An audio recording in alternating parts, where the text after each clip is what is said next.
Merci à vous.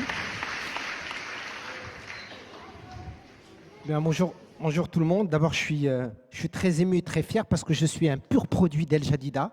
Je suis un Doukali, un Jdidi. Je suis très, très ému d'être là. Et moi, je vais vous parler d'abord, toujours très ému et toujours heureux d'entendre Mahi Bin Bin. Moi, je vais vous parler d'un autre sujet qui me tient à cœur, qui est celui de la santé, de la médecine et de l'évolution au cours des 25 dernières années, parce que ça fait 25 ans que je suis dans ce domaine, et voir est-ce que vous avez envie de mourir en bonne santé. Et il y a des choses extraordinaires qui se passent dans la vie. Je vais vous montrer, j'espère que ça va marcher. Voilà ce qu'a dit de moi ma prof de biologie en terminale. Madame Soubigo, je ne sais pas si elle est encore vivante ou si elle est morte. Elle m'a dit que je ne pourrais jamais faire de biologie dans ma vie et je ne pourrais jamais être un médecin. 24 ans plus tard, je suis professeur de médecine. Je ne sais pas si elle est encore vivante ou si elle est dans une maison de retraite. Ça veut dire que chacun d'entre nous, chacun dans cette salle, chacun dans la vie a un potentiel. On ne sait pas quel type de potentiel et on ne sait pas à quel moment on peut avoir ce type de potentiel. Mais ce que m'a appris la vie, ce que m'a appris mon métier, c'est que très souvent on a l'impression qu'on a la connaissance infuse et qu'on connaît toutes les choses sur la génétique, la biologie, le cellulaire. Vous allez voir sur des choses assez extraordinaires. Et je vais vous poser une question. Est-ce que vous connaissez la vitesse de la mort? Rassurez-vous, je ne suis pas Dieu. Mais on a calculé la vitesse de la mort. On sait à quelle vitesse est la mort. Et voici la vitesse, mes amis, de la mort. 2,95 km/h. Ça veut dire que tous les gens qui ne bougent pas dans leur vie sont rattrapés par la mort.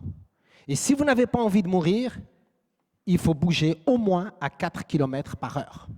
Donc les gens qui sont assis, qui dorment et qui ne font pas d'activité physique, eh bien, aujourd'hui, pourquoi je vous parle de ça? Parce que très souvent, dans le domaine médical, à chaque fois, on dit c'est la cellule, c'est la biologie, il faut être les grands experts. Mais regardez les dernières données mondiales.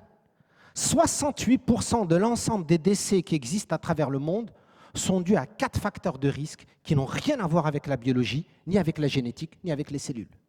La nutrition, l'activité physique, le tabac et l'alcool.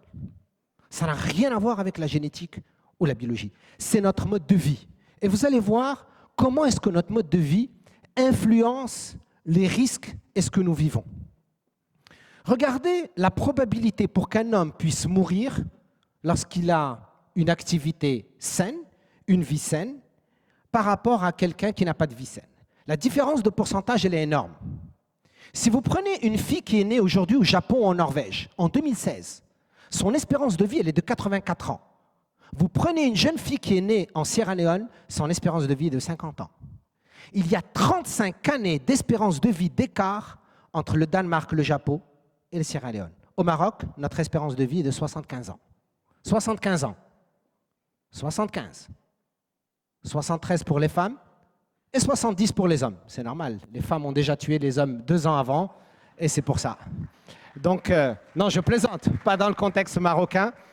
Mais c'est pour vous expliquer que nous avons changé de mode de vie. Regardez dans notre pays, nous sommes passés d'une consommation moyenne de 2000 calories à 3000 calories.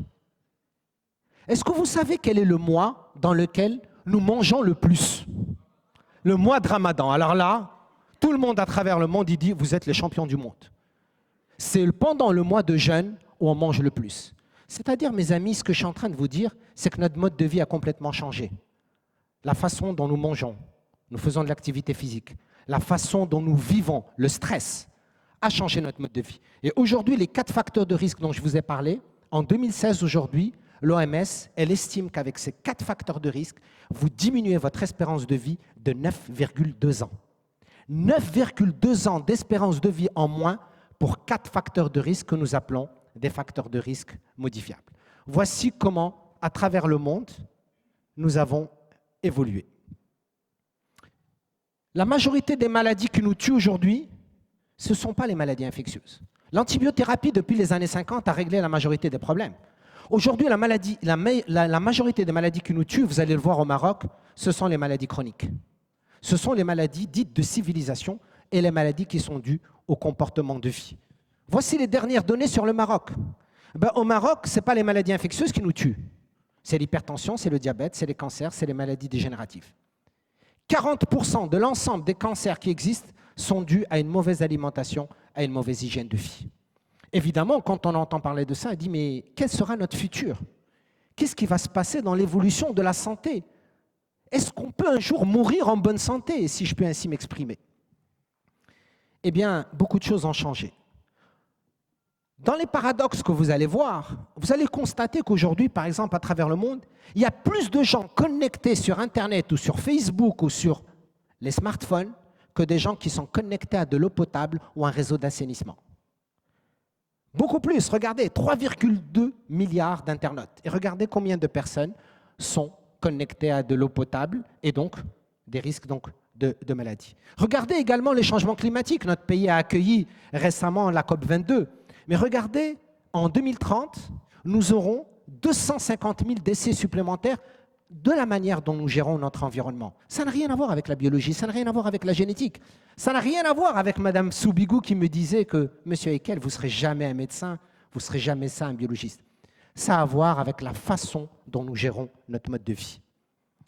Regardez des chiffres très intéressants. En 1850, 30% de l'énergie que nous produisions à travers le monde, elle était d'origine humaine.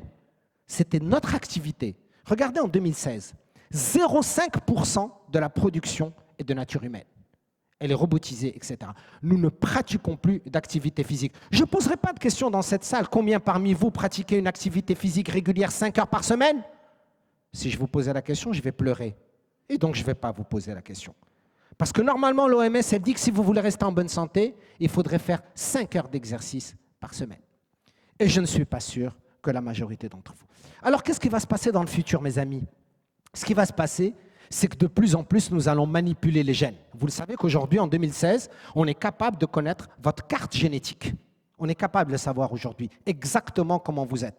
Mais si on manipule les gènes, ce qu'on va faire, c'est qu'on va avoir des colis qui sont blonds aux yeux bleus, intelligents et performants. On est déjà intelligents et performants, nous les colis, n'est-ce pas? Mais si on manipule la génétique, eh bien voilà ce qui va se passer. Voilà ce qu'on est capable de faire en 2016. On est capable de vous scanner et de connaître exactement en 3 dimensions vos cellules. On est capable de le faire en 2016. Vous savez qu'en 2016, on est capable d'opérer à 5000 km de distance par un robot. On n'a pas besoin que le chirurgien soit présent. Si on continue comme ça, est-ce qu'on peut avoir une espérance de vie à 1000 ans? Encore une fois, on va dire, mais attention, on n'en est pas là. Eh bien, si on continue comme ça, c'est la manipulation génétique qui peut permettre de faire vivre des cellules, parce qu'aujourd'hui, on est capable de fabriquer des cellules. Pas des cellules humaines, mais on est capable de fabriquer donc des cellules. Voilà notre évolution. Voici notre évolution. Ça n'a rien à voir avec la génétique. Je vous rappelle que le diabète ou l'obésité, sur le plan génétique, c'est que 18% des cas, mais 82% sont liés à notre mode de vie. Nous allons être capables de fabriquer des médicaments qui seront en même temps des aliments, des médicaments et de nous faire vivre. Sans aucun problème. On est capable de le faire dans 20 ans, dans 25 ans. Et de faire en sorte que vous restiez en bonne santé et d'avoir de la manipulation génétique et de choisir si on veut avoir des garçons, des filles, des blonds, des intelligents, des coefficients intellectuels à 140 ou à 150. On est capable de le faire aujourd'hui en 2016. Mais est-ce que ça va conduire au fait que la santé deviendra un luxe? Est-ce que pour être en bonne santé, est-ce que la santé que nous voulons, ça doit être une santé qui coûte très cher? Et regardez une couverture du Time qui était très intéressante, que je voulais partager avec vous. Elle dit, ce n'est pas la maladie qui va nous tuer, c'est sa facture. Plus on va aller loin dans la manipulation et dans le fait de vouloir aller dans une santé incroyable, plus ça va nous coûter cher. Et je voudrais vous montrer ça pour redescendre dans la réalité de la vie de tous les jours, dans la réalité marocaine. La santé n'a pas de prix, mais elle a un coût. Nous, en tant que société, quel est le coût que nous sommes prêts à payer? Une bonne hygiène de vie, un bon mode de vie, ou de la manipulation génétique, ou de la manipulation cellulaire? Qu'est-ce qu'on veut vraiment et qu'est-ce qu'on est prêt à payer? Et je termine en disant, c'est fabuleux, hein, les Américains, on va vous montrer la génétique, je vous ai montré la manipulation génétique, mais regardez, la publication de la plus grande revue scientifique médicale chez les Américains, qu'est-ce qu'elle dit? Elle dit, il n'y a aucun médicament actuel au potentiel meilleur qui va exister que le maintien en bonne santé d'un programme d'activité physique. C'est-à-dire, ils ont fait le tour, on a fait le tour depuis tout à l'heure, de la science, de la génétique, de la biologie, de la cellule. Et on se retrouve à dire que le meilleur médicament, c'est un programme d'exercice physique à vie. Mais nous, comme on ne fait jamais les choses comme tout le monde au Maroc, par quoi je termine? Par l'hamdoullah. Voilà, s'il faut mourir, eh ben, on va mourir avec un bon couscous de Kali. Je vous remercie.